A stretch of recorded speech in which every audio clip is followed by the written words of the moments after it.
to envelop the planets themselves. To learn more about the Punch mission, just scan the QR code on your screen or go to science.nasa.gov/mission/punch. And with us now is Peg Luce, Deputy Director of NASA's Heliophysics Division. Great to have you join us. Oh, I'm so excited. Thank you. Yeah, let's start with a punch question. Why are you interested in imaging the solar wind and the outer corona in 3D? So we are interested in seeing how the charged particles that come from the sun make their way all the way throughout the solar system, especially to Earth. As those particles come to Earth, they can cause aurora, which are beautiful, but they can harm astronauts in space, they can harm satellite electronics, and they can disrupt GPS signals. So by looking in 3D, we can better predict exactly how that space weather is going to reach wherever we're looking at, the Earth or Mars or wherever we are concerned about where people will be. So it's really helps us improve our predictions. So it's like the weather prediction that we do here on Earth, but for solar wind. Yes, it is. So can you explain to us a little bit how Punch fits into the broader NASA portfolio?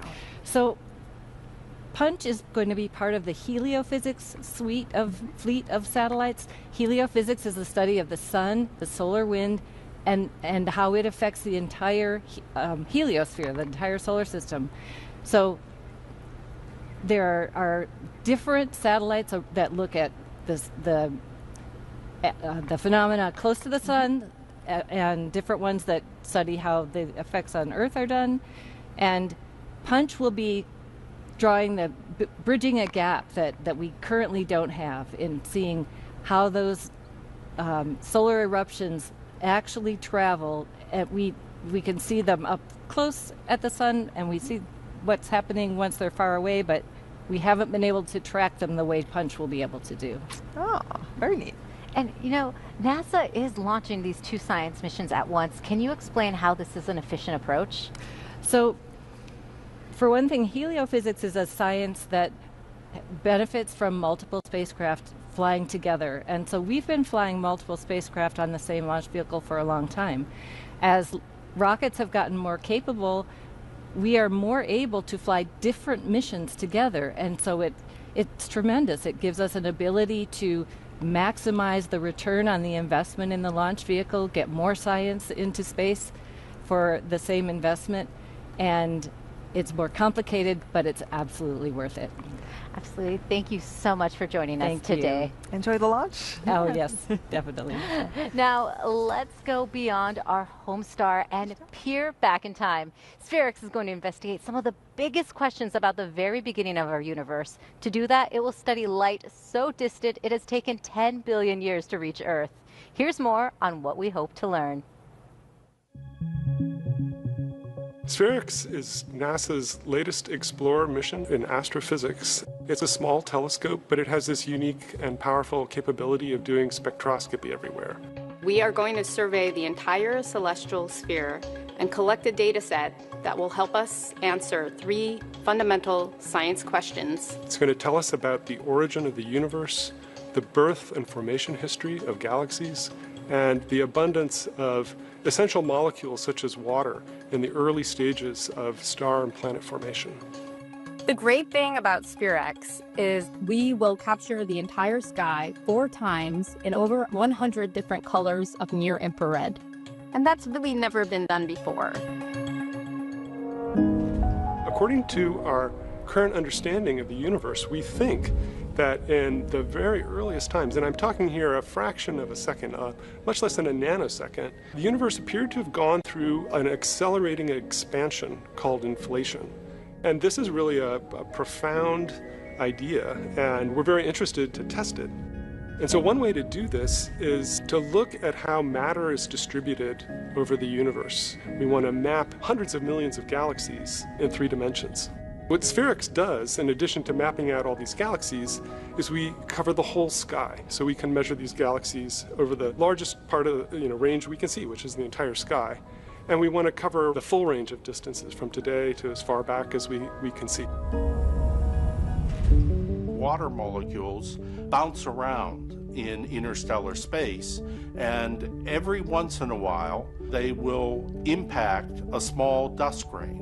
When a water molecule collides with one of these dust grains, it freezes on the surface. It doesn't leave the surface. And these ice-covered dust grains participate in the collapse to form regions where new planets are formed. SPHEREx, for the first time, will allow us to directly measure not just the location of these key ingredients, but the abundances of these key ingredients. We expect to have spectra of order 500 million galaxies, hundreds of millions of stars. We will really see anything that is observable in near infrared, and that's a lot of things. And so we can expect some exciting and unusual discoveries that come from this. SPHEREx is a nice complement to future telescopes, such as the James Webb Space Telescope, with the fantastic spatial and spectral capabilities, and learn more about what's going on. Now, Farah, what are you most excited about? I think it's going to be turning that instrument on, getting those first pictures, and really it's going to be the twinkle in the scientists' eyes when they get that data and make those big discoveries. Fantastic. And for more SPHEREx mission updates, check out the QR code on your screen or go to nasa.gov/SPHEREx. And joining us now is SPHEREx program scientist John Wisniewski. Thank you so much for joining us today. It's a pleasure to be here. We are excited. Absolutely. We have heard about the benefits of today's rideshare. So what does it take for our teams to launch these two science missions together? Yeah, so we think about this very carefully when we're, seeing whether missions are appropriate to be ride shares. The first thing we think about is, do they need to go into the same orbit, into a similar orbit? Right, that's kind of criteria number one. We also are looking at, what's the timeline for the development of both of the potential missions. We need them to be ready at the same time, right? Do they have compatible mass and size requirements as well? And also technical details like, is one mission going to contaminate another mission, so things like that. And so in the case of SPHEREx and Punch, they both had all these compatible criteria. And we're good rideshare partners, and we are really excited to be able to deliver two science missions, with one launch vehicle. It's a great, efficient way to launch two science programs at once. For sure. And so astrophysics it's a really large field with a lot of existential questions. Can you talk to us a little bit about which piece of the puzzle SPHEREx is going to be answering? Yeah, sure. So in NASA astrophysics, really our portfolio is answering three fundamental themes, right? One is, what is the physics of the cosmos? What are our cosmic origins? And then a really profound question of, are we alone? And it's really cool that SPHEREx is touching on all three of those themes in some small way. So that was the primary driver of the SPHEREx mission. And in addition to that, it's going to be delivering a legacy data set that astronomers are going to be using for literally the next decades to not only answer those questions, but also questions we haven't even thought of yet. That's fascinating. And what big takeaways will viewers at home potentially get from the discovery made by these missions? Yeah, so again, it's going after those three key themes. Really, they're profound questions. How did we get here? How have galaxies evolved over time? And what was the instant right after the Big Bang? And I think that is really inspiring. It's inspiring to me. I know it's inspiring to the science team. And I think it's inspiring, to all of our listeners at home as well. John, thank you so much for joining us today. Thanks. Go SPHEREx. Yeah. Go SPHEREx. NASA has set its sights on deep space exploration, but before that, we're returning to the moon. Here's more with your Artemis Moon Minute.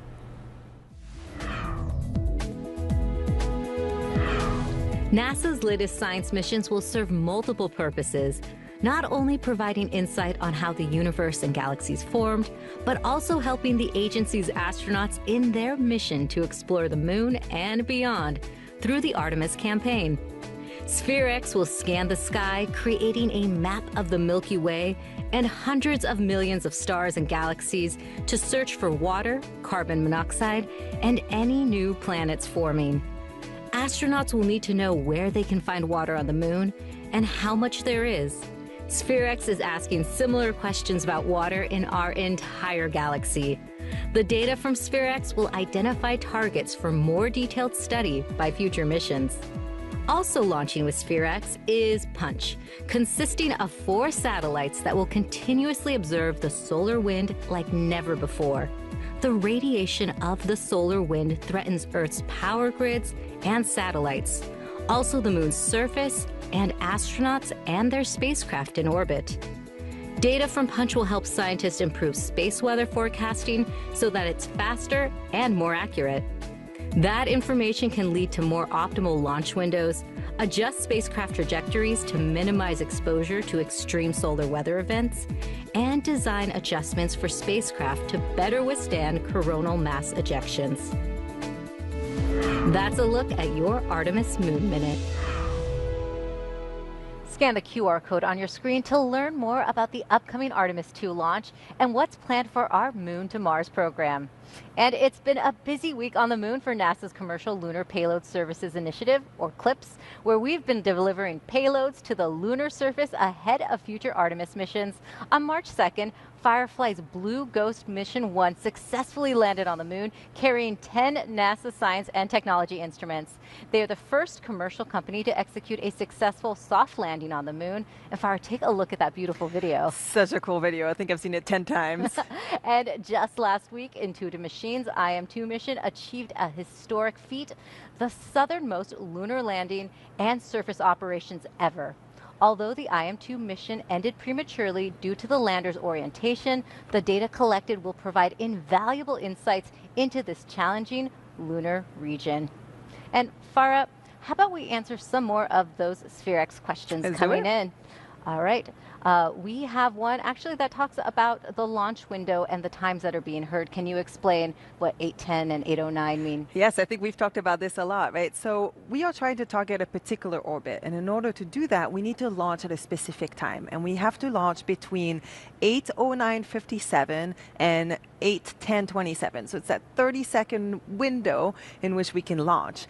So what we did is we looked at, okay, a few hours ago, we looked at, okay, is there any collision risk? There weren't. And so what the team did is they decided to launch right in the middle of that window. That's really the optimal time to get right on that orbit. And that's why you heard us say that we're launching at 8:10 and 12 seconds precisely. And that's going to be our launch time today.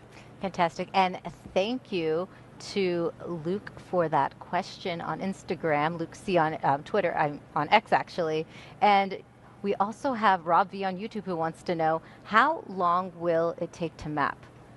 So the prime mission for SPHEREx is 2 years, and during that time we're going to take 4 full maps of the universe. And so that's really the amount of time that we want to spend, but there is no propellant on board the SPHEREx. There's nothing that we're going to, that's going to deplete over time, so we hope that the mission is going to last much longer than that. Well, thank you so much, Farah. Keep those questions coming using the hashtag #AskNASA. With Falcon 9, second stage locks loading about to begin. As you just heard, let's send it back to Megan, Mick, and Jesse. Welcome back to SpaceX in Hawthorne, California, where Megan, Mick, and I are just outside of Mission Control. Yeah, and Jesse, SpaceX started fueling its first stage about 20 minutes ago. So how's that looking right now? Yeah, we're a little bit over halfway done. RP1 loading is already complete on the second stage, and we're just about 80% complete on RP1 for stage 1, and about 60% complete of liquid oxygen loading on stage 1. And we are just about to start loading liquid oxygen on stage 2 at the T-minus 16-minute mark, which we should hear a call out for that in a few seconds.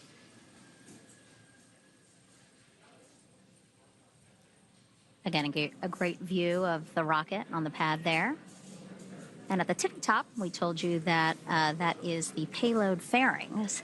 And inside are the spacecrafts, which were encapsulated inside those payload fairings last week.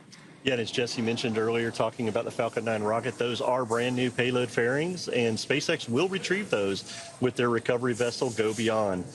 Inside that payload fairing, we have SPHEREx, our primary mission, which is 1 spacecraft, Punch, which is made up of 4 spacecraft. So deployment tonight, we will see 5 spacecraft deploy into a sun-synchronous orbit.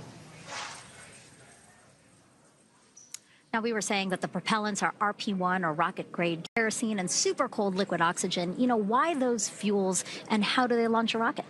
Yeah, Megan. So RP1 is the fuel component. Liquid oxygen is our oxidizer, which we cool down to make it as dense as possible. Increasing density enables us to load more of it into the vehicle. And with a fuel and an oxidizer, we still need an ignition source. So we use TTEB, or triethyl aluminum and triethyl borane, which combust when combined, lighting our fuel and oxidizer to create that thrust. It's a pretty efficient system that not only gets SPHEREx and Punch into space, but also allows the booster to fly back to Earth and land for another mission. Yeah, and SPHEREx is going to scan our entire universe to gather data on billions of stars and galaxies, and then Punch. We'll study our sun's corona to better forecast when space weather will affect us on Earth. And Mick, again, you're with NASA's Launch Services Program, which determined that both those missions could fly together on this one launch. Yeah, as we just heard in a previous interview, we did. We looked at those mission requirements. We assessed the missions, found that both could be delivered to that sun-synchronous polar orbit that we want to get to this evening. The two missions sharing a ride on one rocket are very efficient, and it also gives us the most availability for our launch opportunities throughout the time period of the science. So again, looking at both of these ride shares, our first one for LSP, we're excited for launch tonight. Yeah, again, headed to what's called a sun-synchronous polar orbit. And why does that work for both missions? Well, check out my interview with LSP engineers Philip Hargrove and Mark Hemmets.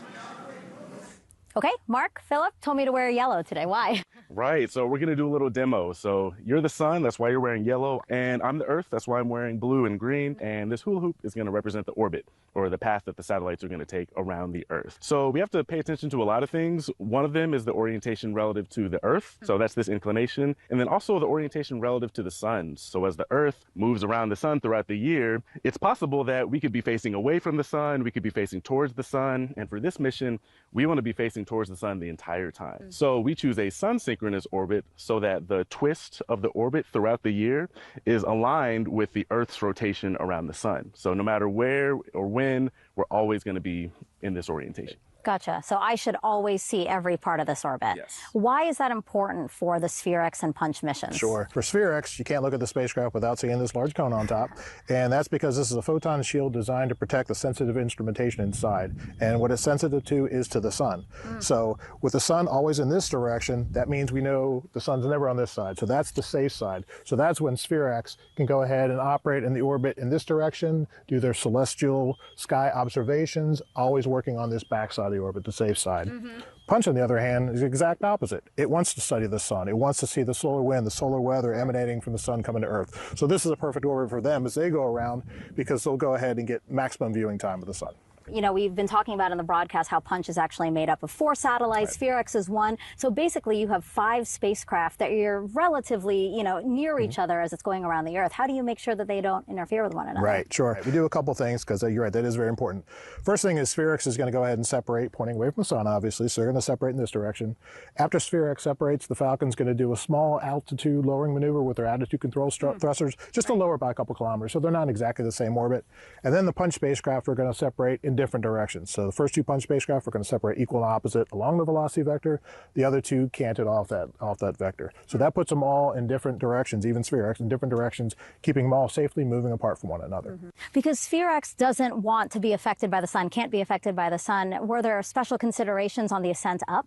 Yeah, absolutely. Again, it's all about protecting the spacecraft and keeping the sun out of this top half. So what we're going to do is, normally we launch out of Vandenberg directly into the orbit plane, but instead we're going to launch east of the orbit plane we want to be in. That puts us on the dark side, or in the shadow, during those early phases of the mission. So as we then come out of shadow, we'll coast down to the South Pole, we'll circularize the orbit in the second burn, and also do a plane change to put us in that sun-synchronous orbit plane we want to be in. So that keeps it safe for the spacecraft. Guys, I know a lot of work and time went into, you know, all these considerations that you just walked us through. I just really appreciate you guys taking the time to explain it so easily to us. Thank you so much. You got it. Thank you.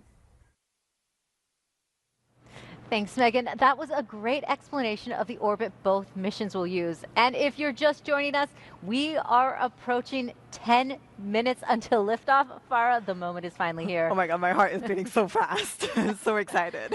So I know we are going to talk to you more about that in a minute, but we've also been taking your live questions tonight. So let's get to a few more. Okay, right? let's do it. Okay. Just distract me. I know. We have one from Stardom Observatory on YouTube who asks, how long do you think it will take before we get the first images from SPHEREx? So today we'll be separating from the launch vehicle. We'll actually get the first bits of data, hopefully very soon after separation. Definitely the team is going to be working through the night. And then we go through a commissioning period. So we'll take a few days to make sure everything is good. Then we'll power on the instrument. So it's going to take a little while, but we hope that that commissioning period will take about a month to 6 weeks. And then after that, we'll be moving into the real science. But even during that commissioning period, we'll be getting some images too. That'll be great to see those first images come Yes. in. So keep those questions coming using the hashtag AskNASA. And Farah, launch is just minutes away now, so tell us how much this moment means for you and your team. You know, I've been on this mission for about 3 years now. I saw the spacecraft grow from, paper design to being built and tested. We shipped it then from BAE Systems in Boulder, Colorado over to here. And now we've spent about 2 months here processing. We're getting ready for launch. It's really, really a big moment. And, the team has gone through such difficult times with the fires recently in LA, COVID, right when we were designing the spacecraft. So I know everyone is extremely proud and really excited to be here today. And where were your team watching tonight? So we have a lot of our team members in this building here at Vandenberg Space Force Base looking at the data, participating in those polls. We have people at the SpaceX building, and we also have part of the team at JPL at the Mission Operations Center, because once we launch, they will be the ones taking over operations, and they'll be working there through the night, taking care of the spacecraft. All right. Well, Farah, we are now under 9 minutes until liftoff of SPHEREx and Punch on a Falcon 9 rocket here at Vandenberg Space Force Base. Now, let's head over to SpaceX Mission Control in Hawthorne, California, where our team of NASA and SpaceX commentators will count us down to liftoff.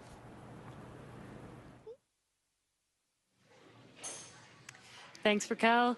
If you're just joining us, I'm Jessie Anderson, a senior production manager here at SpaceX, and joining me are Megan Cruz and Mick Waltman from NASA. Thanks, Jessie. Yeah, the three of us have been commentating through the launch countdown, and we're going to continue to do that for about an hour after liftoff to show teams deploying the SPHEREx and Punch spacecrafts into space.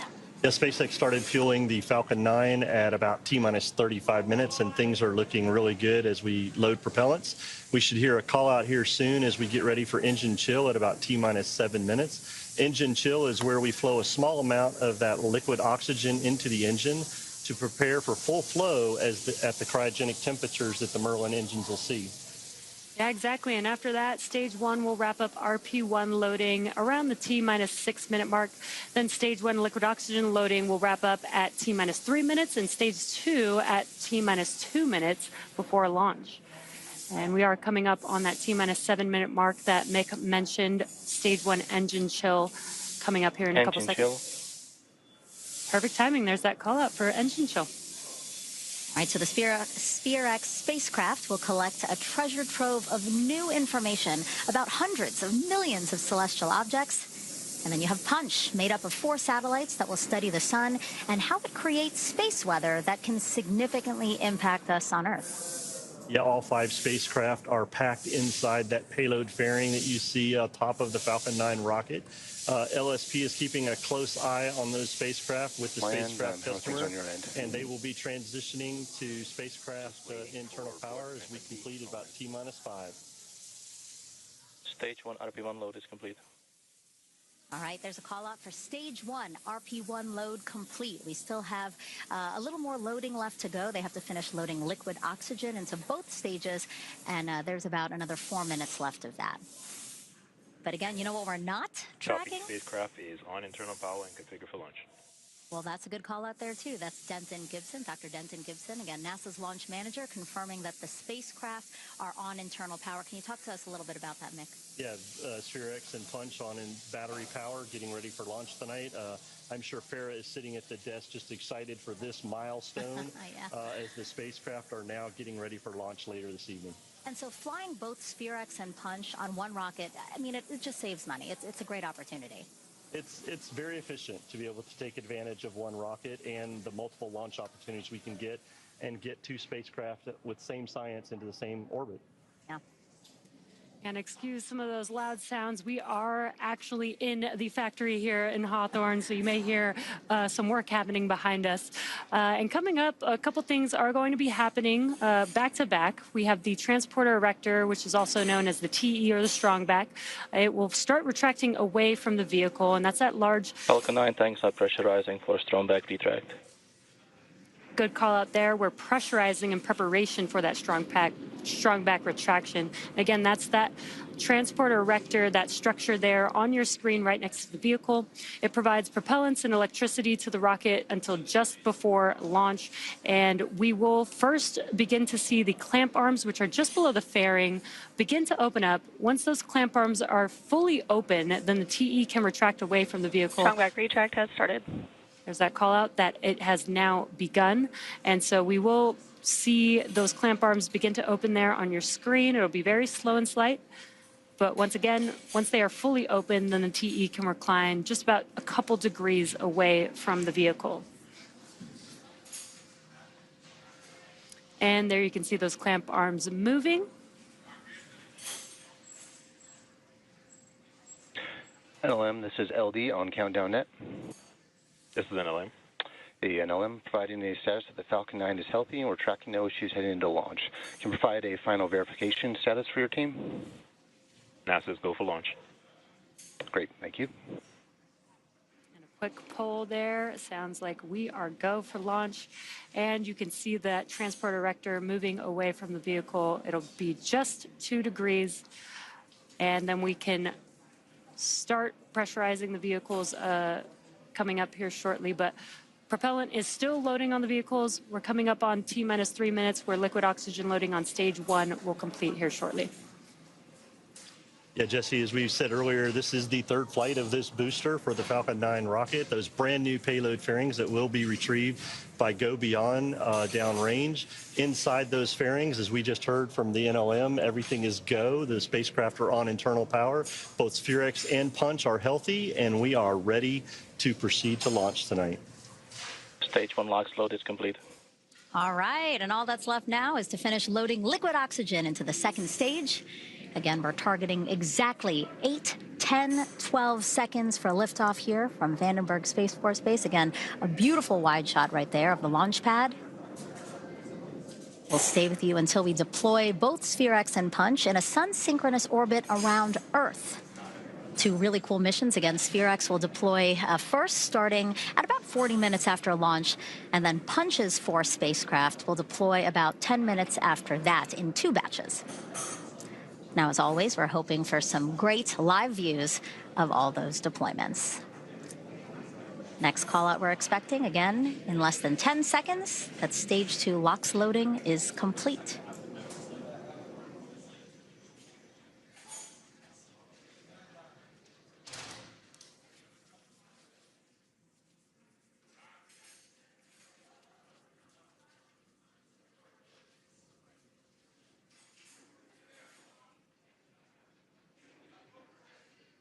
Stage 2 LOX load is complete. And there's that call out. Stage 2 liquid oxygen loading is now complete, which means that propellant loading is now complete on Falcon 9. That means 1 million pounds of kerosene fuel and liquid oxygen are loaded on the vehicle.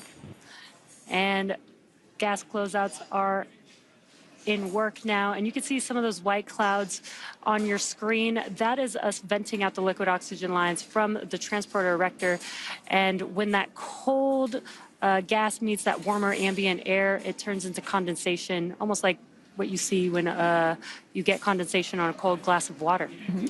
We're coming up on T-minus 1 minute where the internal flight computers will take over the launch countdown. Falcon 9 is in startup. And there we heard in startup. So next up will be the go from launch director for SpaceX. This means that Falcon 9 will be ready for liftoff. Let's get ready to hear the go from SpaceX launch director for launch tonight. LD is go for launch. And there we hear the LD is go for launch, targeting a T0 at 8, 10, 12. T-minus 30 seconds. Range is go and weather is go.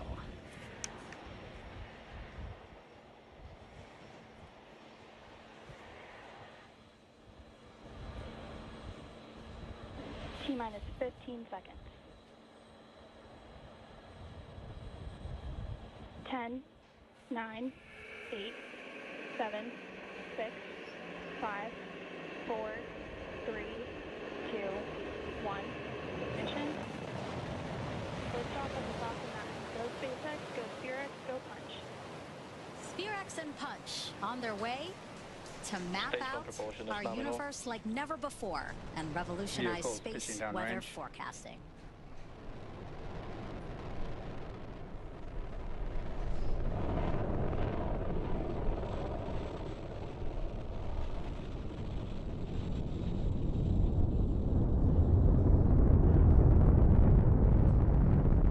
We are T plus 30 seconds into flight, and we are currently firing all 9 of those M1D engines. And after about 50 seconds, we'll begin throttling down those engines, which slow the vehicle down just slightly in order to prepare. Power telemetry nominal. In order to prepare for passing through max Q, and that is maximum aerodynamic pressure. That's the largest structural load that the vehicle will see during ascent, so slowing the vehicle down. Vehicle supersonic. Slowing the vehicle down will reduce some of the loads that it experiences through max Q. That's coming up here in a few seconds. Max Q. Right on time. And now we have a few events that are coming up in quick succession, so we want to lay them out for you really quick. It's going to start with main engine cutoff. That's MECO, and that's when SpaceX shuts down all of its 9 engines on its first stage, which we are getting a great view down the pipe right there. Shortly after that, Stage 1 and 2 will separate from each other, and then seconds later, the first stage will flip back towards Earth, while the second stage will continue on, igniting its MVAC engine. Now that call out is Second Engine Start 1, or SE1, and this burn will last about 6 minutes. After that, the boost back burn on the first stage to put it back on a trajectory towards landing zone 4, which again is back here at Vandenberg, just about 1,400 feet from where Falcon launched from in the first place. Wow, look at that shot. All Merlin engines firing right there, and we have such a great live shot of it.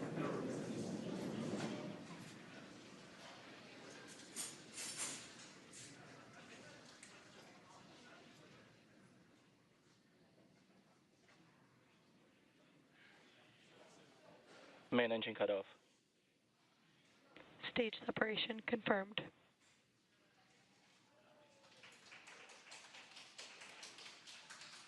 MVAC ignition. Stage 1 boost back startup.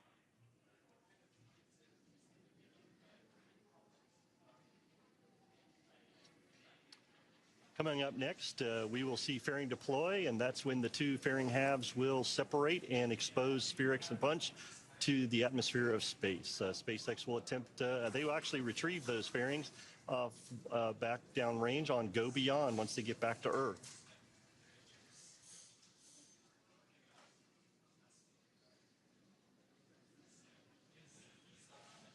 Fairing separation confirmed. There we hear fairing deployment confirmed, and what you see on the screen is the fairing separating and showing SPHEREx and Punch on their way to space.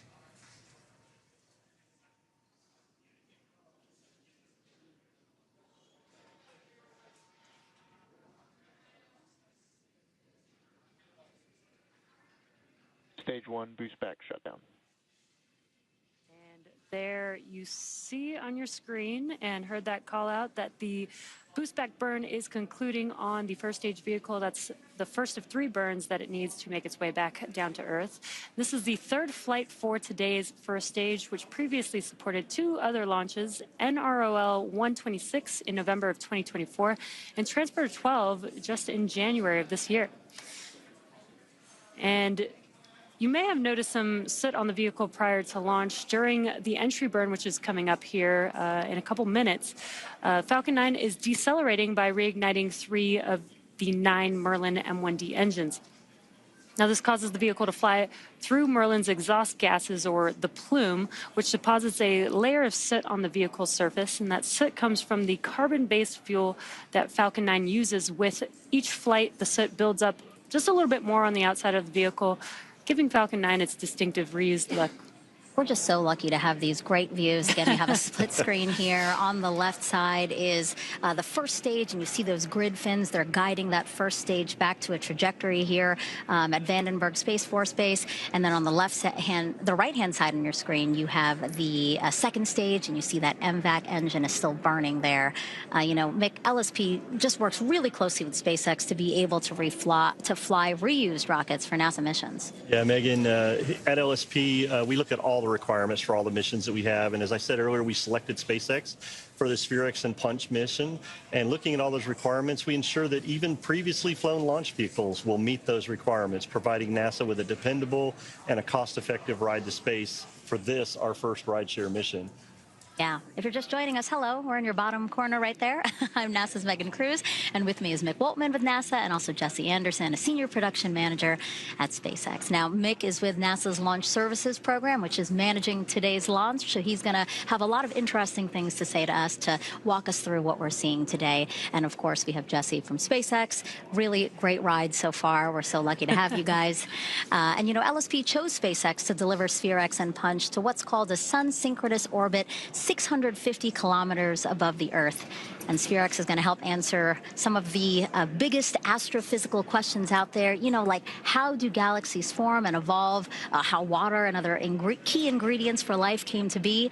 And then Punch is made up of 4 satellites that will study the sun and see how it creates space weather that can significantly impact us on Earth. I mean, Mick, we're talking about like,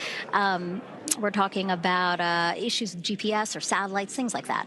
Yeah, it's Stage 1 entry burn startup. And there we heard the call for the first stage entry burn startup, looking for entry shutdown here in just a few seconds and getting ready for landing burn in just about a minute.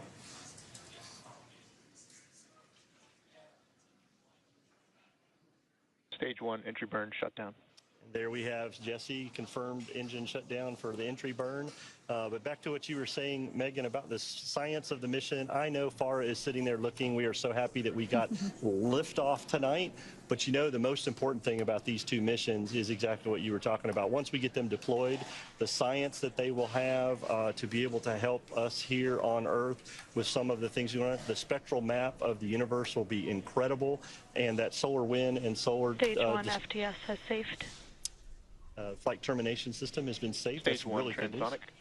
And it sounds like stage 1 is on its way back. So that science is very important to us here on Earth. So we're looking forward to getting these deployed this evening. We do have the landing burn coming up here in a few seconds. That'll be a single engine burn and the last burn that the vehicle needs to land. Stage 1 landing burn. There's that call out. Landing burn has begun. Let's watch as Falcon 9 touches down on landing zone 4E.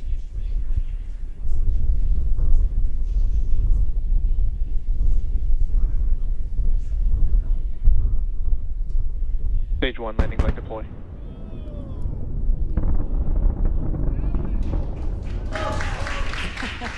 And such an awesome view of Falcon 9 touching down Stage 1 landing confirmed. On landing zone 4E, confirming the 3rd landing for this booster. We had applause here on the factory room floor. It's a fun place to see. You know, it would have been cool to see it at Vandenberg, but this was pretty cool, too. Yeah, I was going to say I love the launches, but you know what? I love the way SpaceX makes landing look easy, Stage too. 2 FTS has saved. It's still one of my favorite parts, as many times as we've seen it.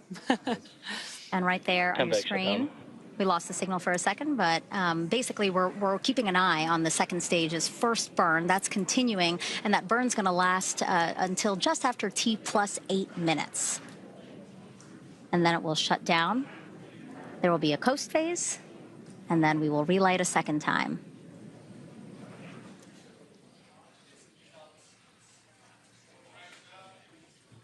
All right, so again, first burn out of the way. We will see a second burn later. That's going to happen around T plus 39 minutes. We hope that you stay with us to see the deployment of both SPHEREx and Punch. But for now, we're going to send it back to Raquel and Farah, because I know Farah is probably cheering right now. Yes, absolutely.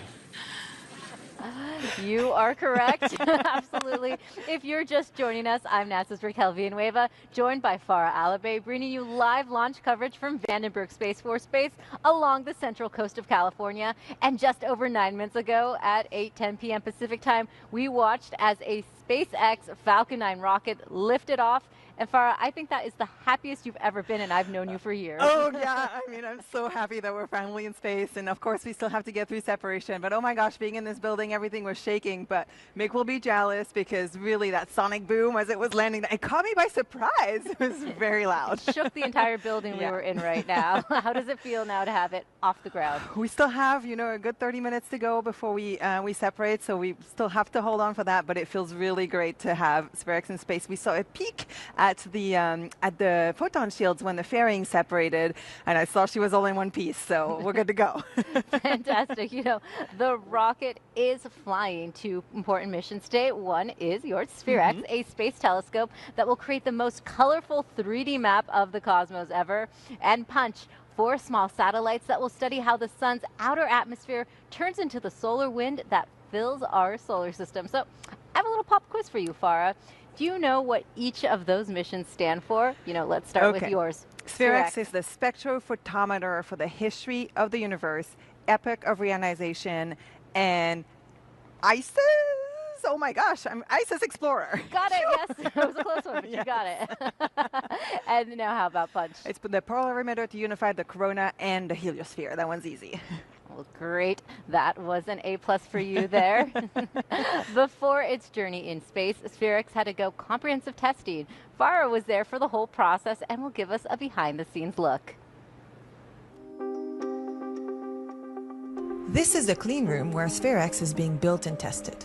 We call SPHEREx our small but mighty mission because it has some really ambitious science goals. The first is that we're trying to look back in time to see what happened in the first second after the Big Bang. We also want to understand how galaxies have evolved throughout history. And finally, we're looking for water and other basic ingredients for life in the places where stars and planets are forming. BAE Systems partnered with JPL in the design and development of SPHEREx. BAE Systems was responsible for the integration and test of the spacecraft bus, which is everything below this metal ring you see around the center of the observatory.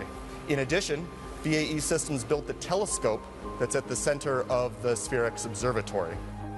The SPHEREx observatory is really 2 pieces. There's the bottom part that we call the spacecraft, and that's really the guts of the whole thing. It has the computer, the telecom system, the control system, the solar array on the backside, and then the top part is the payload. The payload consists of the telescope itself, the thing that takes the images. The telescope is at the heart of how SPHEREx will observe the entire night sky.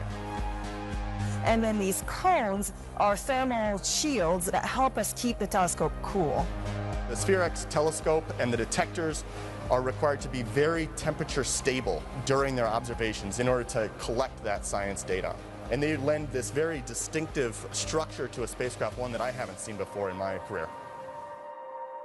So our spacecraft is built in the clean room, but we can't do all of our testing in there. We actually have different facilities that help us mimic the different environments that the spacecraft is going to see in space.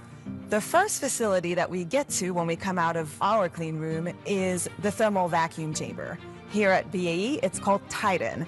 It's a special chamber where we can lock in the spacecraft, pull out the atmosphere, and mimic the vacuum of space. It also can mimic the hot and the cold of space. So if you can imagine when SPHEREx is on orbit around Earth, it's going to see the sun, but also eclipses, so it gets really hot and really cold. And we can mimic all of that in that special chamber.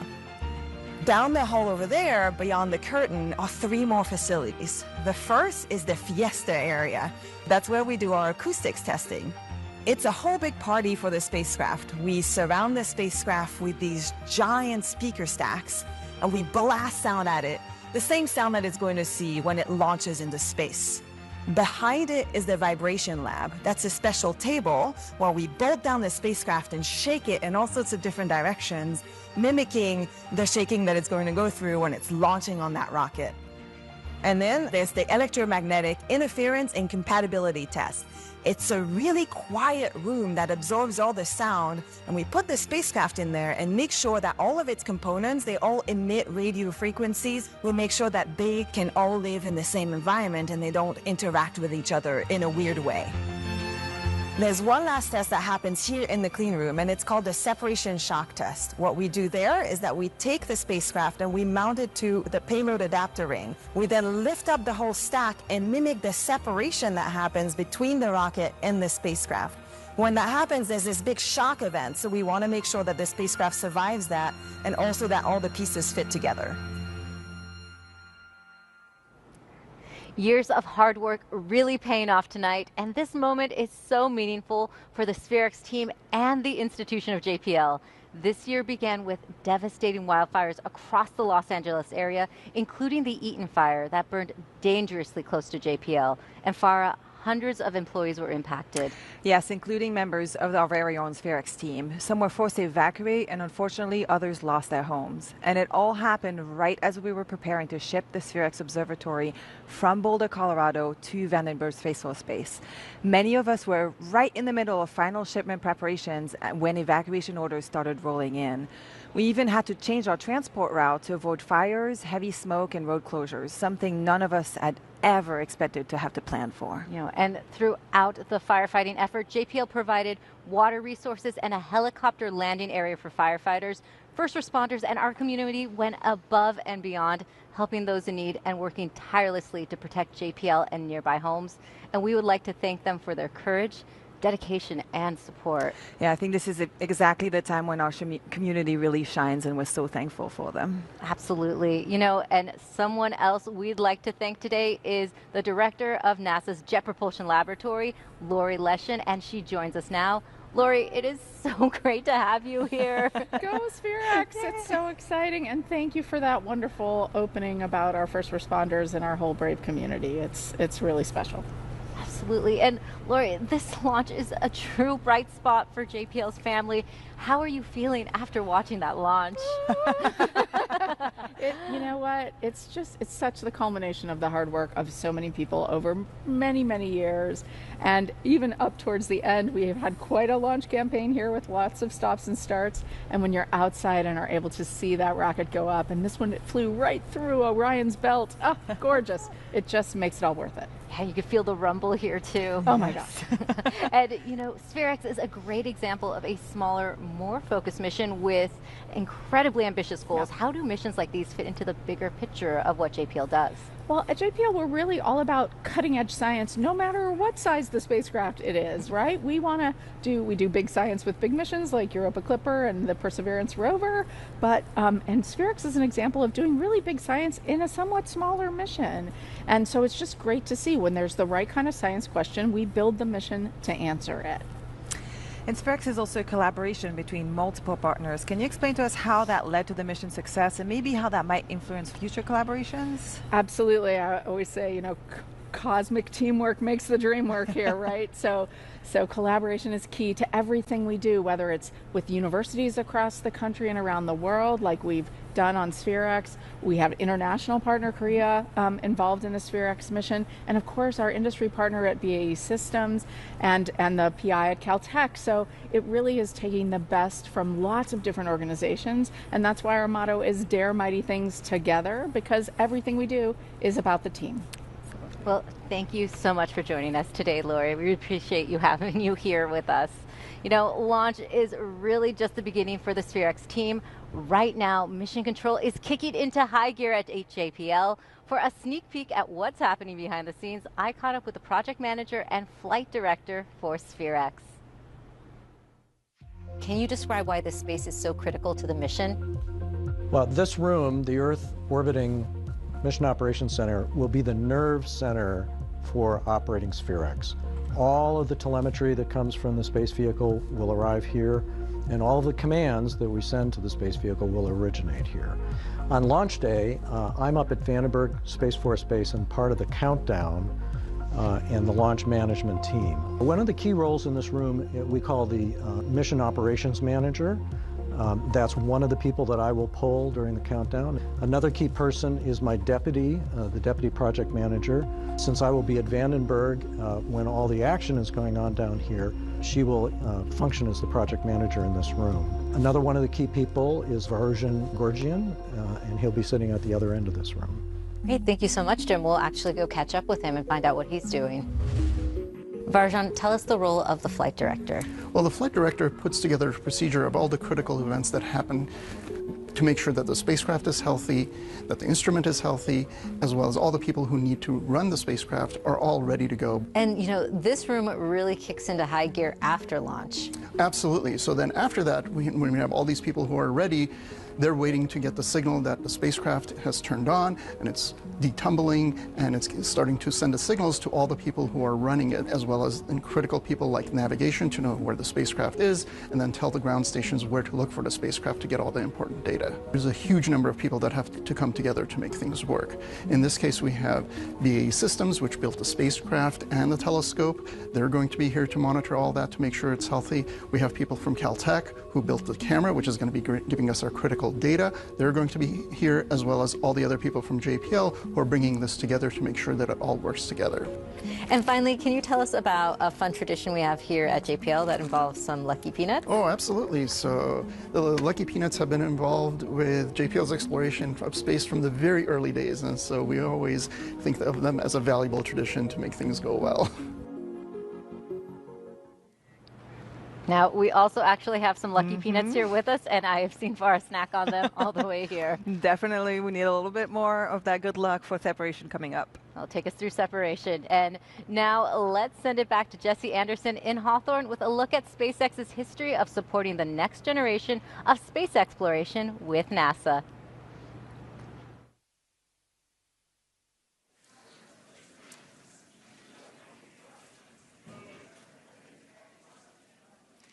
It's incredible having the opportunity to support NASA science missions to space, just like today's mission.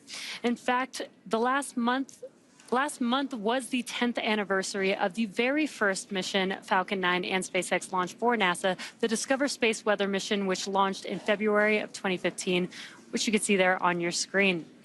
Since first taking flight in 2010, Falcon 9 and Falcon Heavy have completed more than 450 launches and more than 380 reflights. As the first orbital-class rocket capable of reflight, Falcon 9 has helped drive down launch costs while increasing flight cadence, making space more accessible for all types of missions. Falcon is helping NASA build our future in space through contracts like the Commercial Lunar Payload Services Initiative and agreements like the one behind today's mission, the NASA Launch Services 2 contract. SpaceX is enabling access to space at a cost and cadence that no other vehicle flying today can match, unlocking a wide array of new government, commercial, and scientific opportunities in space. Before Falcon 9, launching to space was infrequent and cost much more than it does today. Lowering the cost of access to space is the foundation for humanity's next steps into the solar system. More launches accelerate development, enabling more small satellite and private research customers to launch their work to space, which in turn helps stimulate the wider space economy here on Earth. And serving both cargo and human spaceflight missions, Dragon has visited the International Space Station 45 times. In addition to NASA's crew missions, Falcon 9 and Dragon are advancing human spaceflight through private astronaut missions as well, including the Axiom missions Inspiration 4, Polaris Dawn, and our upcoming From 2 mission. And missions like SpaceX's Transporter and Bandwagon rideshare programs help make access to space even more affordable by sharing the cost of a single launch across multiple customers. All of this to say, reusability is the key innovation that is making space more accessible. Now, we are T plus 23 minutes into today's mission, and in a few minutes, in about 15 minutes or so, we will be reigniting that second stage to continue the journey with SPHEREx and Punch. We'll send it back to Raquel.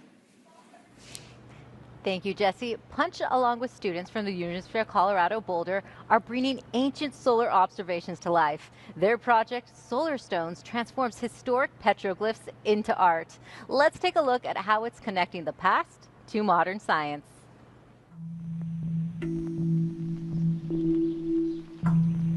Sitting next to me here are what we call our solar stones, and although we did not originally create the images depicted on these tablets, we replicated them from ancient petroglyphs down in Chaco Canyon National Park that were created around 1,000 years ago by the ancestral Pueblo people there.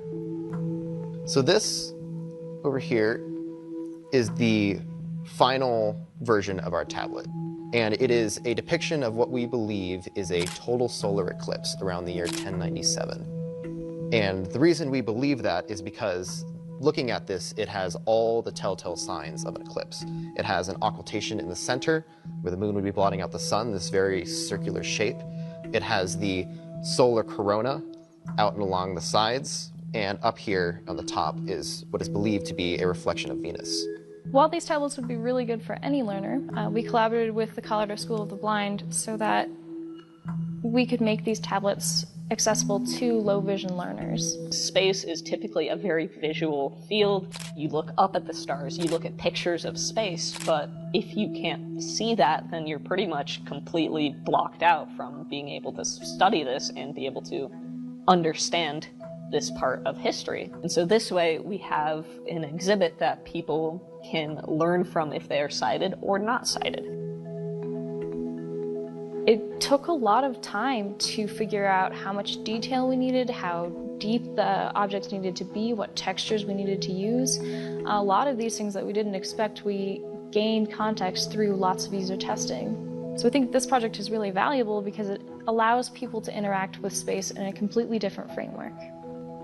Every person has something they can contribute to the study of space.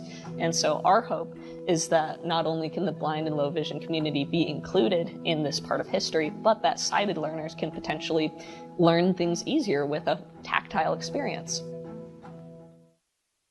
Well, those solar stones are so cool. And with us now is Punch Principal Investigator Craig DeForest. So glad you could join us, Craig. Thank you for having me. And I see you brought some examples with you today. I did indeed. So Punch is studying the sun, astrophysics at home, right around us. And in that, we're carrying on a tradition that goes all the way back to the ancients. So this is a 3D printed representation of what may be the oldest representation of the solar corona in a durable medium. This was recorded life-size, it's this large.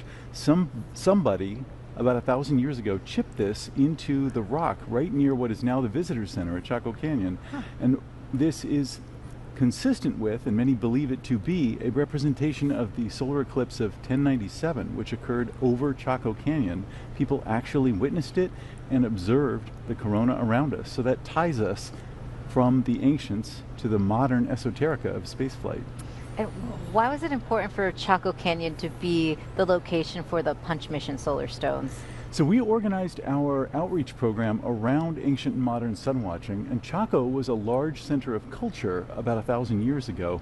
The folks who lived here at that time had a long history of science, the technology that they had in hand, and of observing the sun around them to predict their environment and their future in much the same way that we do today. Though of course they were looking for things like agricultural planting times and things like that. But that thread of human curiosity looking at the environment around us extends all the way to what we do at NASA today. So speaking of what we do at NASA today, so Punch has a coronagraph that sort of mimics a solar eclipse, right? And that allows us to study the corona. Can you explain how that works? Certainly. So normally we can't see the sun's corona or the much fainter solar wind that Punch will image. And the reason for that is the sky is too bright. The sun is very bright in the sky is very bright. We normally can't see the corona unless the moon blocks the sun out. When we're standing in the shadow of the moon, we can see around the planetoid to see the solar corona extending out into space. But that doesn't stop. That extends all the way out and washes over the Earth. So Punch is in space. We can, instead of the moon, apply a very carefully crafted piece of metal to cast a shadow on our camera and allow us to see the corona 24/7 around the clock. Wow. And you know, we really appreciate your expertise. We have some Punch questions coming in for viewers. Do you mind if we answer a few right now? Let's do it. All right, let's see what we have here. We have, Rosanelle Acosta on YouTube wants to know, how does the satellite improve our ability to predict phenomena such as solar storms and their impact on Earth? So Punch will allow us to forecast space weather much better than we can now. Right now, we look at the space near the sun, the corona, and observe storms forming and leaving the sun. They streak out across the solar system at 1 million miles an hour or more. And then we extrapolate all the way across the void to our planet. We don't have a way of measuring them in transit. So with Punch, we'll be able to track them in 3D as they make the entire journey to the Earth. So that's very similar to what we see if you saw the weather report earlier. We always look at those geosynchronous images of the Earth to track weather storms as they cross the face of the planet. We hope to do the same type of thing for space weather forecasting, where we can track the storms rather than just taking samples here and there. Well, Farah loves weather forecasting now, so she'll be tuning in for that. Kelly on Instagram wants to know, why is Punch a constellation of satellites? So Punch is a constellation because we want to look out from the sun in all directions, up to 45 degrees from the star. That's a 90-degree field of view. It would go from the horizon to the zenith. We had to get our spacecraft close to the ground stations because we wanted to radio a lot of data back to the Earth. That meant there was an enormous planet in the way. So we had to make the instrument as large as the planet to look out in all directions. The only way to do that was to mount it on 4 spacecraft. Yeah, makes sense. All right, Craig, thank you so much for your expertise. We really appreciate it. And we will be taking more questions later on the broadcast, so keep them coming using the hashtag AskNASA. And as we approach SPHEREx spacecraft separation, Farah, let's check back in with Megan, Mick, and Jesse.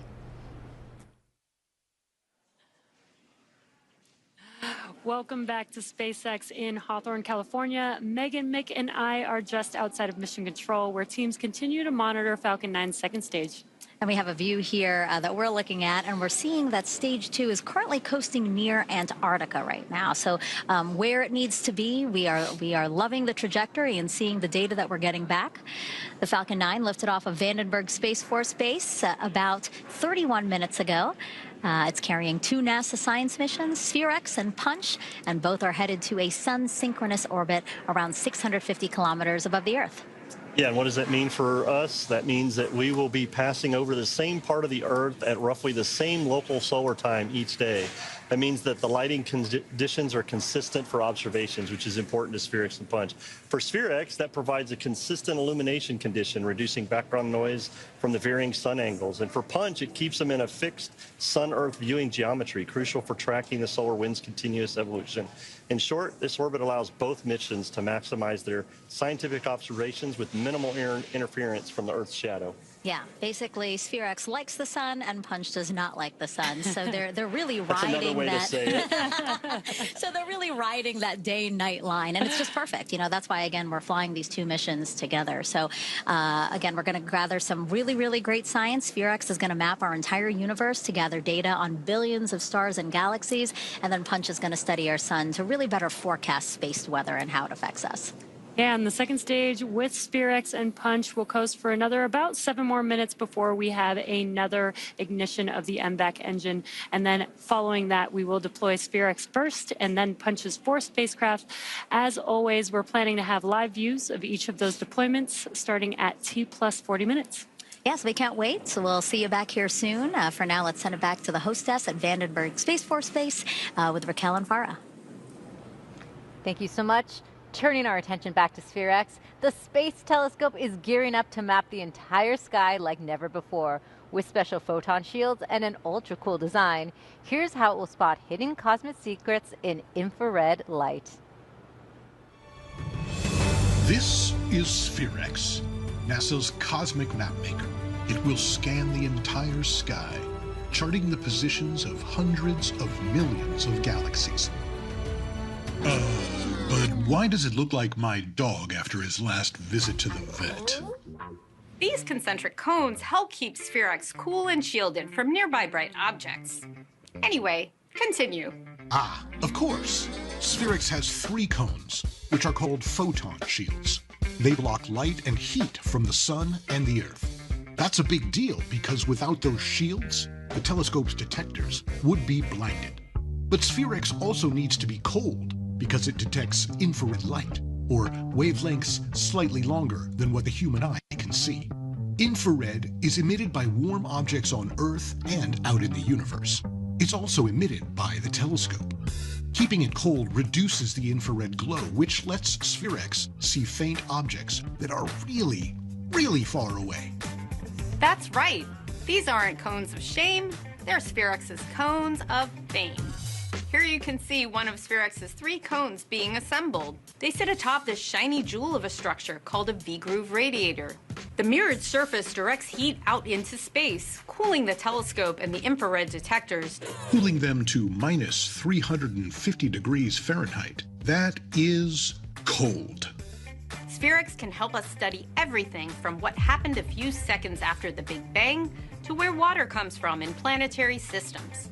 That's why its full name is Spectrophotometer for History of the Universe, Epoch of Reionization, and ICES Explorer. And I'm sorry, could you say that one more time? You can just keep calling it SPHEREx. And so I will. The V-groove radiator and the photon shields surround the heart of SPHEREx, the telescope. It's a feat of modern engineering, designed with incredible precision. And it looks tilted? That's not a mistake. That tilt helps it see the entire sky while under the protection of the photon shield.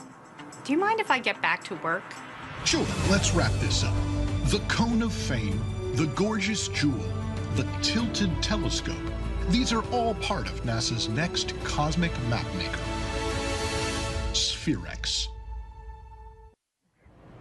That passive cooling is really incredible. Absolutely. And actually, SPHEREx instrument scientist Phil Korngut joins us to talk about that cooling process. Yeah. Thanks for being here, Phil. Yeah, thanks. So exciting.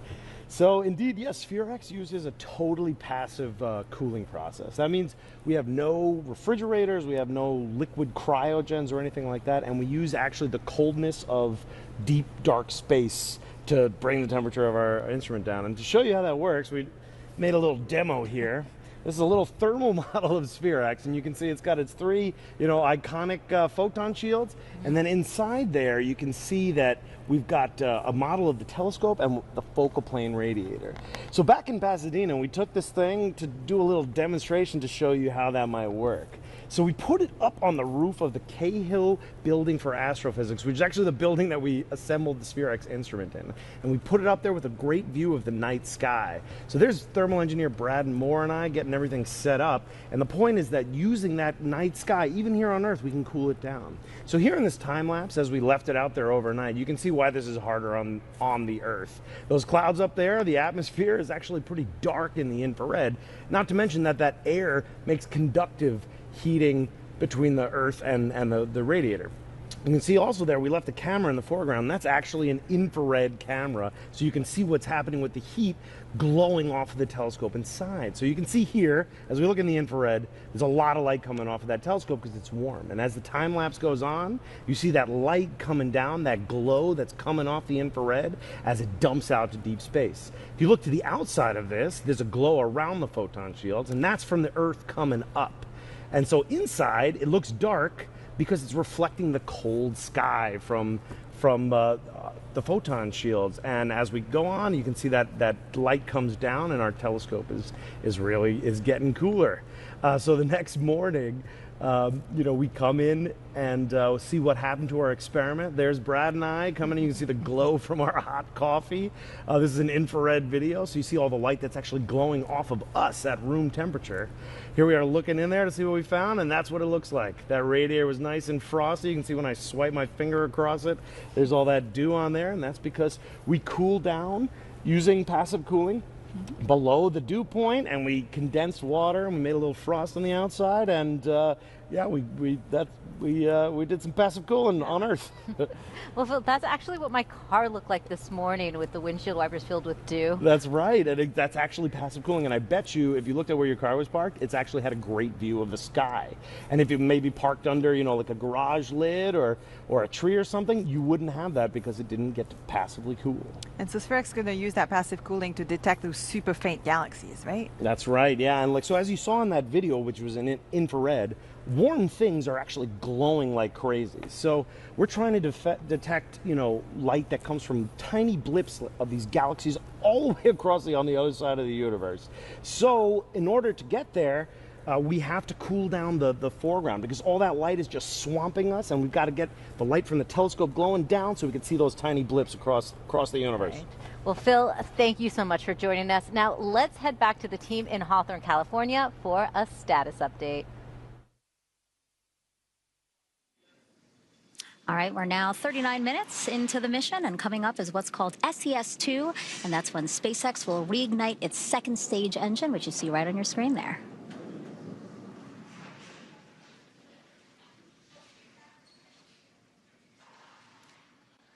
Yeah, we are expecting that SES-2, this is the second burn for this mission to ignite. There it is, right on time. You can see that there on your screen. Now this is about a 50-second burn for this burn. And this extra burn, this is a single Merlin vacuum engine, has about 220,500 pounds of thrust. And burning just for about 50 seconds doesn't seem like much, but it's just enough to take the second stage with the payloads attached to its targeted drop-off orbit. That's exactly right, Jesse. This burn will put SPHEREx and Punch exactly where we need to be, getting ready for SPHEREx deployment. An exciting time. I know Farah is looking forward to that one. So are we, but things continue to look good.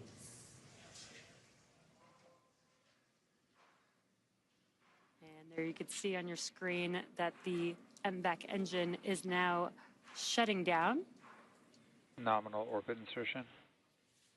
And the second burn is actually a lot earlier than in other missions because, again, SPHEREx has to avoid the sun even on its way up to that sun-synchronous orbit. Yeah, as Mark Hammonds mentioned earlier, the earlier second burn is a planned burn to ensure that SPHEREx maintains that sun avoidance while achieving its intended orbit, and we heard nominal insertion there. This timing helps prevent the exposure to excessive solar radiation, keeps our thermal conditions that we just heard about within our limits, and ensures that proper instrumentation performance on the spacecraft, getting ready for this trajectory and separation. And we did have a confirmation of second engine cutoff as well as good orbital insertion, as Mick called out there. And we are coming up in a few minutes. We will have, actually in about 30 seconds, we will have payload deploy of SPHEREx. We've got some great live views there on your screen. Earth looks amazing there. That is a really great view. And we're glad to have it. Again, we're expecting that deploy at 41:56, about there. SPHEREx was designed to operate for at least 2 years, but the team says if all goes well, it could operate much longer.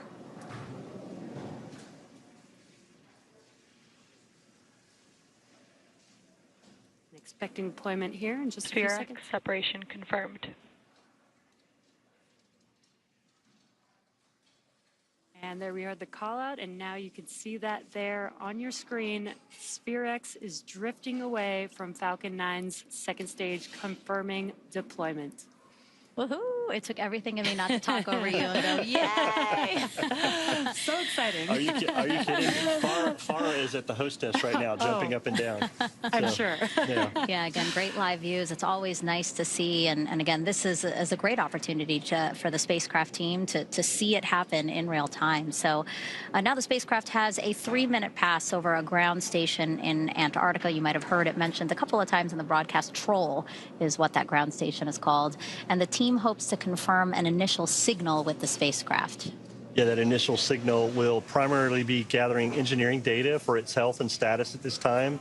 And once they confirm that and that it's ready to be operational, SPHEREx will then transition into its science phase, starting with calibration and test observations over the next few days or weeks that Farah had mentioned, and another pass over another ground station in Norway at about T+80 minutes. So about 40 minutes from now, they will start working on that and confirm that everything looks great on SPHEREx. So we're just waiting to hear that initial engineering data check from on AOS for SPHEREx, where they start receiving that engineering data just to make sure everything is good there at Troll. those iconic cones around the spacecraft. Again, you can still make it out as it gets farther and farther from the second stage. That actually, let's take a look inside the Mission Directors Center. So that is one of the rooms that we have at Vandenberg Space Force Base. And sitting inside there, we have NASA personnel, but we also have SPHEREx and Punch personnel. Actually, if you look at the front row of your screen, directly to the right of the aisle, that is Jamie Bach, and he's the principal investigator for SPHEREx. I don't know about you guys, but I'm going to be looking at him for a reaction. I don't know. I'm going to be looking at that whole room. I think they're going to be just as excited as he everybody. Waved. I think he heard us. You're watching. We're watching him. He's watching us. Yeah, we're waiting for that initial AOS for that engineering checkout, and that team in the Mission Director Center there at 836 at Vandenberg Space Force Base, I know is excited to see this deployment also. Yeah, and he's in that first row. He's joined by some more spacecraft team members, as well as from some leadership at JPL. So really glad to just see the whole team there, waiting for again this important milestone. Again, we have this 3-minute pass with this ground station. So anywhere in this time, if we're able to get a hi, hello, quick acquisition of signal, that would be a great sign for the team, and then those subsequent passes over different ground stations, again, Norway as well as Alaska, Fairbanks, Alaska, will give them an opportunity to get even more information and more data from the spacecraft. Beautiful views from second stage there. Second stage performed very well tonight. Still continuing its mission with that second burn. We still have Punch on board, and things looking great there as second stage continues to coast. Yeah, Mick, some of my favorite things about launch is really the views from space that you don't get to see from down here, but we get to see it from the spacecraft out in space during these missions. And these were some incredible views tonight. Yeah, it really puts into perspective what we're doing here. We are sending spacecraft that do incredible science out into an orbit around the Earth, and all the data that's collected. This is science that touches all different kinds of disciplines. Specifically for SPHEREx, right? It's again just being able to see and map our universe in a way that we've never done it before. It's going to really answer some of astrophysics' biggest questions. And then for Punch, studying our sun and understanding how it can affect us in terms of space weather, comms going down, telecommunications, satellites, things like that, all affected by space weather. So Punch is really going to help us understand how to better predict when space weather might affect us.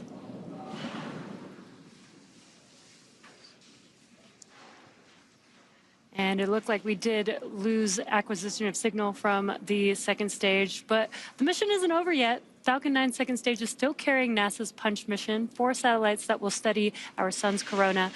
And those will start deploying around 52 minutes after launch. So be sure to stick around for that just a few minutes from now.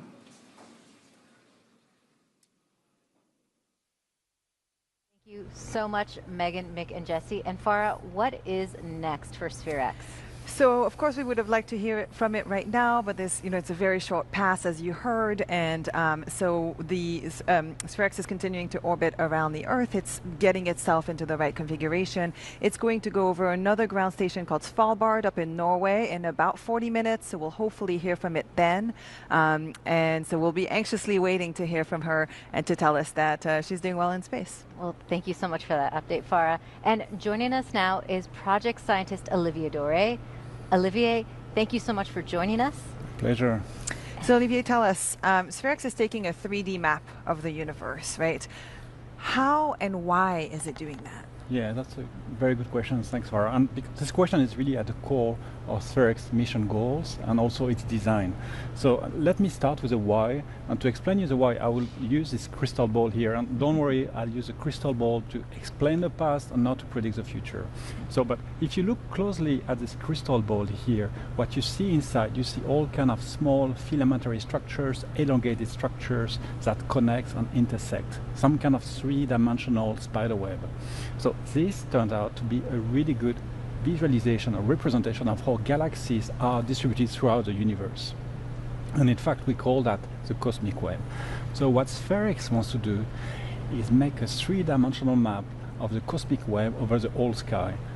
And the reason we want to do that is simply the fact that by making this map of the cosmic web over the whole sky, we can get very unique insight about the very first moment of the universe, when the universe was only a fraction of a second old. So that's really what we want to do. And so to get to the first part of your question, the how, so that we will do that by really mapping the whole sky in 102 colors.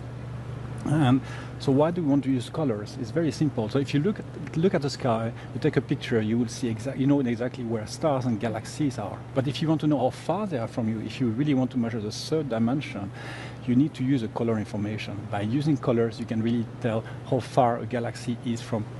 You can really tell the distance between you and a galaxy. And so you can construct, if you map the whole sky with these 102 colors, you can really construct all sky three-dimensional map of the cosmic web, and that's really what we want to do. You know, and how does SPHEREx use color when mapping? Right. So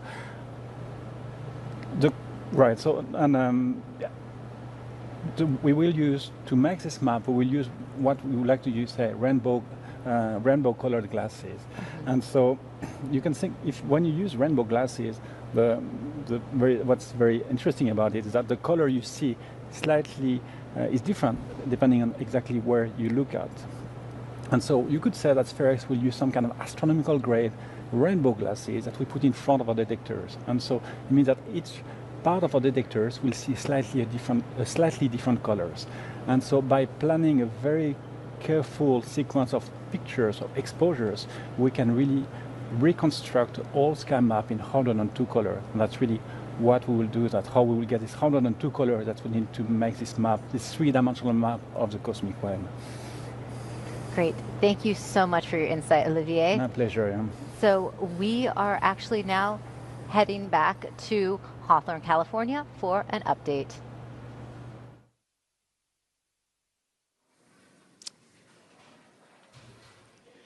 Thanks, Raquel. We are just about a minute away from SPHEREx coming up here. We're T plus 51 minutes into NASA's SPHEREx and Punch missions from Vandenberg Space Force Base. About 9 minutes ago, we watched SPHEREx separate from the Falcon 9 second stage, and the SPHEREx team then confirmed and we did not confirm acquisition of signal just yet. We will confirm that at the next opportunity. But now it's Punch's turn. Yeah. So they're going to deploy in two batches, right? So the first two are going to deploy around T plus 52 minutes and 16 seconds. So that's about 45 seconds from now. And then the other at T plus 53:07. Again, some great views that we're seeing here from the second stage, looking down on Earth, carrying 4 Punch spacecraft. And as you talked about those 4 Punch spacecraft deploying in 2 sets, one of the reasons we are doing that is to separate these sets so that we can get them started on their way and make sure they're heading in the right directions and avoid the second stage and anything else that might be in the path. So keeping Punch to make sure everything is successful. Deploy one set and deploy a second set a few seconds later. That will help everything with deployment tonight and call this mission to an end, getting Punch on its way for its science. 2, separation confirmed. Wow, look at that. To actually see them, that's great. And we heard that call out, and that is amazing. Yeah. Punch drifting away from the Falcon 9 second stage. That is the first of 2 payload deployments, and we are expecting the next one coming up in just about 30 seconds or so. Yeah, I'll tell you, seeing that that was just as incredible as seeing SPHEREx separate those 2 satellites separating, and then the next 2 coming up, getting that constellation out there so Punch can do their science. That's very important, and I know the Punch team is looking forward to that. Yeah, and we are deploying these in a bit of a different orientation from SPHEREx. We did see SPHEREx drift away very slowly from the second stage, and these Punch payloads are going in a different direction. So, Wi-Fi 1 and 3, separation confirmed. Look at that. That is amazing. is just amazing. Incredible. Yeah, the second batch right there. It is really cool to see. And again, I just know that the spacecraft teams really appreciate this opportunity to see this happen in real time. So what an incredible, incredible view. All right, so the Punch team is going to have to wait a bit longer to confirm their acquisition of signal for both sets of spacecraft. Mick, can you talk to us about when they expect to be able to confirm signals? Yeah, the Punch team will have to wait about 30 minutes, Megan, to acquire signal from one of the spacecraft. Now that we have separated them successfully and things look great, this will help to confirm the signal for all four, or they'll hope to confirm the signal to all four satellites within an hour after separation today. So a little bit more time for the Punch team to verify everything is good, but it was awesome to see separation tonight and Punch on its way. Yeah, it's again important to mention that, again, 4 separate spacecraft. We will have to acquire signal with each of those spacecraft, but again, they're hoping to acquire signal with all of those four spacecraft. That's a tongue twister. 4 spacecraft within an hour from now, which is when we just separated. So we will not be able to cover that live for you guys, but we will be updating our social media, and you can also check out blogs.nasa.gov/punch. Yeah, and these views have been so incredible. It has been such an exciting mission so far. And this really is just the beginning of the journey for SPHEREx and for Punch. I know we've been live for about 55 minutes with this mission, but this is the beginning of the journey, of a very long journey for both missions. Both spacecraft doing some great science, as we've heard throughout the show, with the mapping of our universe and the solar wind studies and all. And I got to tell you, looking at the shots on the screen, I'm kind of thankful to Farah and the team for the sun avoidance requirement, because we are seeing some great views of Earth from our second stage here, and as we have deployed these satellites. It's just amazing to see these live views from space, as you mentioned earlier, Jesse. Yeah, and like you just mentioned, sometimes we get a lot of sun glare into the camera on the second stage vehicle, but because we are avoiding the sun, just like you said, we have some epic views of Earth there. They look so clear. It's incredible. What am I trying to say? Like the pixels that we can get from being so far away from Earth. It is just incredible. Yeah. And again, if you're just joining us, you're listening to me, Megan Cruz, and this is Jesse from SpaceX, who was just chatting, and then the only guy on here, so you know when he's talking, that's Mick Woolman, also from NASA.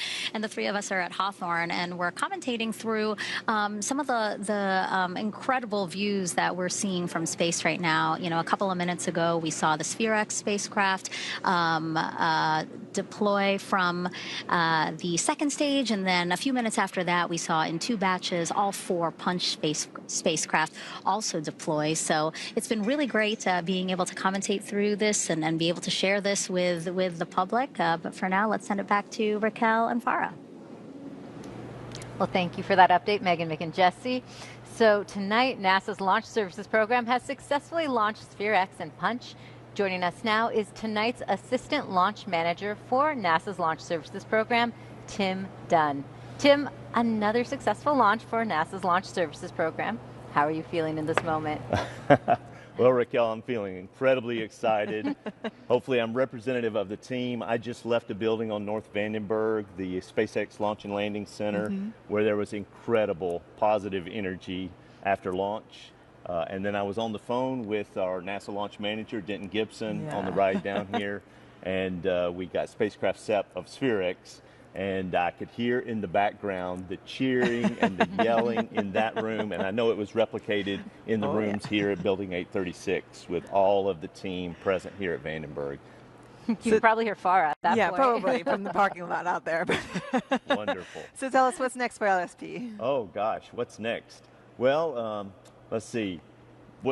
We have some different missions this year. So this was what we call a full-up NASA Launch Services mission, and we've got 2 more of those this year, Farah. We've got one called IMAP in September, back from the Cape.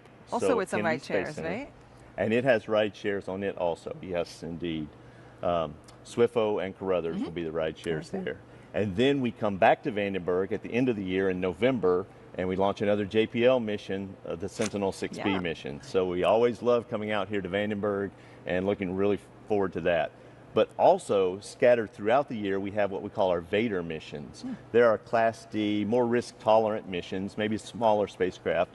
But the first one up will be this summer, where we're launching a spacecraft to Mars, the Escapade mission. So, and that would go on the New Glenn rocket, which is Blue Origin's new rocket that successfully launched in January of this year. So looking forward to that one. And then we have a Tracers mission just ahead of that in the May timeframe, we believe, from Vandenberg here. And then we finish up in the September, October timeframe with 2 missions that look like they're going to ride together. The Pandora mission riding with the Thesis-2 mission. So we've got across the board, big spacecraft, small spacecraft, both coasts, just a lot of excitement in Launch Services program in 2025. Busy year for you. Yes, very busy, but that's a good thing. Yeah. Yes. And all right, Tim, thank you so much for that. We actually have an acquisition of signal update from the team at Hawthorne. Well, we can, here we go.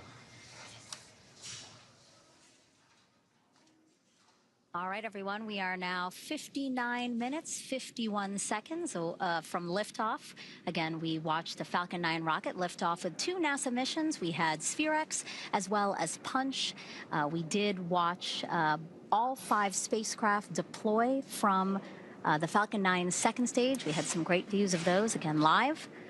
And then we are currently waiting on AOS for all 5 spacecraft. Mick, talk to us about the opportunities. You know, the spacecraft team for SPHEREx was hoping that we would be able to confirm a signal within the first couple of minutes after separation. But we did also know that's a short 3-minute pass. It's this next one that's a longer opportunity where they hope to really acquire that signal. Yeah, their next opportunity will be over the Fairbanks ground station. And they'll be looking for checking out SPHEREx and making sure things are healthy and looking good for SPHEREx as they get into getting ready for conditioning for science mission and all. But again, we did separate them very well into a proper orbit. Things looking good.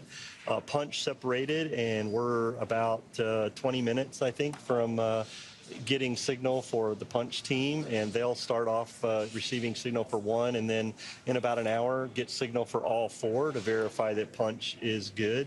And so the teams will be on console monitoring that and looking for that. And I'm sure that we will hear about that through our social media stuff, through NASA and that. But I will say tonight's launch was amazing.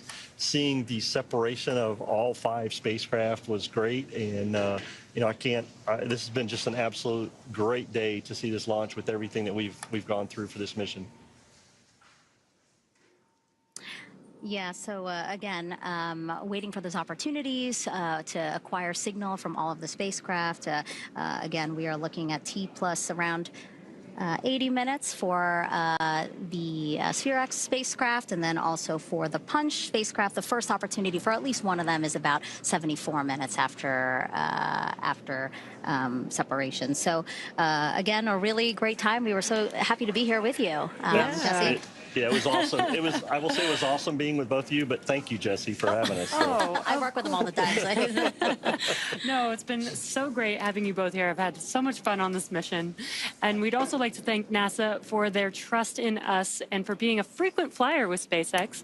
We'd also like to thank the Range and the FAA for their ongoing support of our missions. And we've got another busy year ahead of us, so check us out at SpaceX.com for up-to-date missions and schedules, and follow us at SpaceX on X for updates. All right, thank you guys so much again for tuning in, and we'll toss it back to the host desk now. Thank you so much. And we also have updates that will be coming in on go.nasa.gov and blogs.nasa.gov/punch, blogs.nasa.gov/SPHEREx.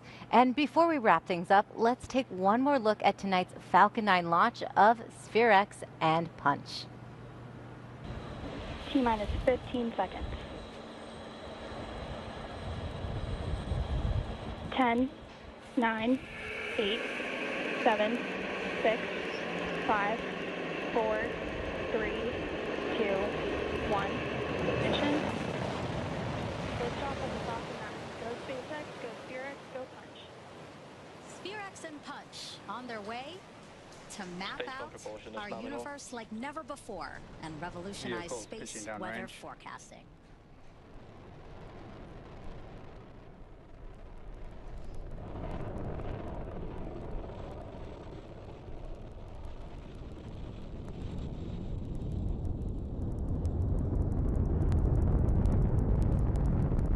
We are T plus 30 seconds into flight, and we are currently firing all 9 of those M1D engines.